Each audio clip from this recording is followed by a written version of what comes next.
अस्सलाम वालेकुम व्यूअर्स, कैसे हैं आप सब। उम्मीद करती हूँ सब ठीक ठाक होंगे, खैरियत से होंगे। मैं हूँ Hina Khan, welcome back to my channel. आज हम अपने किचन में बनाएंगे बहुत ही मज़ेदार, बहुत ही लजीज स्वीट डिश। इसका नाम है खीर।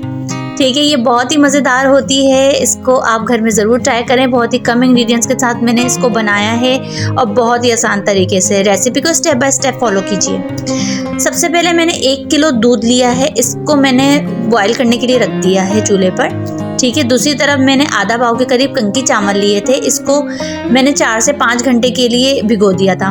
ठीक है, आप ओवरनाइट के लिए भी इसको भिगो सकते हैं। तो मैंने इसको भिगो दिया था ताकि अच्छे तरीके से ये पिस जाए।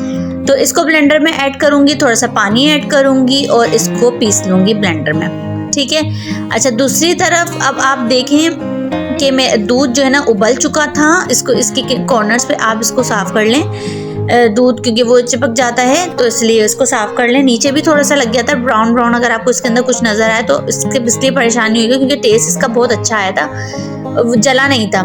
जब उबल जाए उसके अंदर आप पिसे हुए चावल ऐड कर दें। ठीक है, चावल जैसे ही ऐड होंगे तकरीबन 10 से 15 मिनट में ये थिक हो जाएगा, यानी कि गाढ़ा हो जाएगा।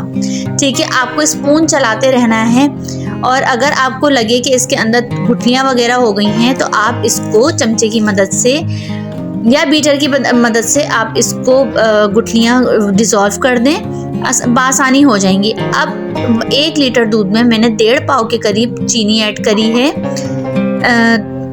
मतलब 1.5 प्याला, 1.5 कप बोलते हैं इसको, 1.5 कप के करीब मैंने इसके अंदर चीनी ऐड करी है और इसको मैंने मेल्ट होने के लिए रख दूंगी अच्छी तरीके से, ताकि हम एंड में इसका मीठा चेक करें, इसको टेस्ट करें, तो ताकि हमें पता चले कि इसके अंदर और ज़रूरत है या नहीं। ठीक है, अच्छा चीनी मेल्ट हो जाए तो इसके बाद आप इसमें चीनी मेल्ट हो जाए तो इसको अच्छी तरीके से आप बीटर की मदद से, या जो भी आपके पास वो फेंटने वाली चीज़ है, या आपके पास ब्लेंडर है, वो हैंड बीटर जो होता है वो है, तो उसकी मदद से भी आप इसको कर सकते हैं अगर आपको गुठलियाँ फील होती हैं तो। ठीक है, मैंने एहतियातन कर लिया था, वैसे इतनी ज़्यादा इसके अंदर गुठलियाँ हैं नहीं, आप देख सकते हैं। ठीक है, अच्छा तो इसको अच्छी तरीके से आप बिल्कुल जो है ना फेंट लें ताकि इसके अंदर कोई गुठली ना हो। अब फ्लेवर के लिए मैंने सब्ज़ इलायची ली थी, उसके दाने जो बीच के होते हैं उसको मैंने सिलबट्टे पे पीस लिया था। तकरीबन आधी चाय का चम्मच मैंने इसके अंदर वो ऐड किया है फ्लेवर के लिए। लास्ट में आप इसके अंदर खेवड़ा भी ऐड कीजिएगा। ठीक है, वो स्किप हो चुका है लेकिन मैंने ऐड किया था, अगर आपको केवड़ा पसंद है तो। ठीक है, क्योंकि खीर के अंदर तो खुशबू ही बहुत अच्छी होती है और ये बहुत ही कम इंग्रेडिएंट्स के साथ बनती है। फुल फैट मिल्क लिएगा आप, और आप चाहें तो लास्ट में इसके अंदर खोया भी ऐड कर सकते हैं या क्रीम भी ऐड कर सकते हैं। थिकनेस इसकी चेक कर लें, मेरे हिसाब से तो ये थिक काफ़ी हो चुके हैं। जब आप देखें आपके हिसाब से थिकनेस इसकी कंप्लीट हो चुकी है, अब इस स्टेज पे आप इसके अंदर मीठा चेक कर लें कि मीठा की और ऐड करने की चीनी ज़रूरत तो नहीं है, वैसे ज़रूरत नहीं थी। 1 लीटर दूध में मुझे 1.5 पाव के करीब चीनी इनफ हो गई थी इसके अंदर। ठीक है, अब जब इसको डिश आउट कर दें, जब ठंडी हो जाएगी तो इसके अंदर आप ऐड करेंगे पिस्ते।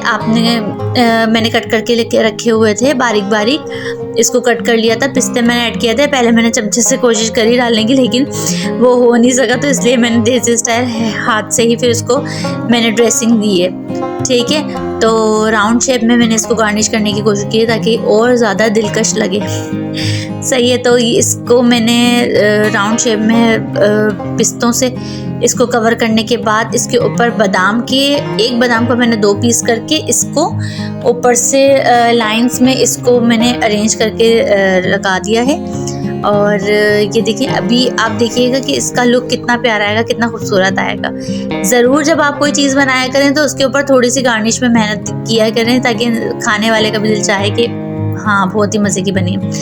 अच्छा, तो गार्निश कंप्लीट हो चुकी थी लेकिन मुझे कुछ कमी लग रही थी, तो इसके अंदर मैंने चांदी का वर्क होता है ना, इजीली आपको स्टोर से मिल जाएगा चांदी का वर्क, वो आप इसके ऊपर अप्लाई करें तो देखिए लुक बहुत ही प्यारा आया है। इस रेसिपी को घर में ज़रूर ट्राई करें और कमेंट सेक्शन में मुझे अपना फीडबैक ज़रूर दिया करें। चैनल पर नए हैं तो चैनल को प्लीज़ सब्सक्राइब कर दें।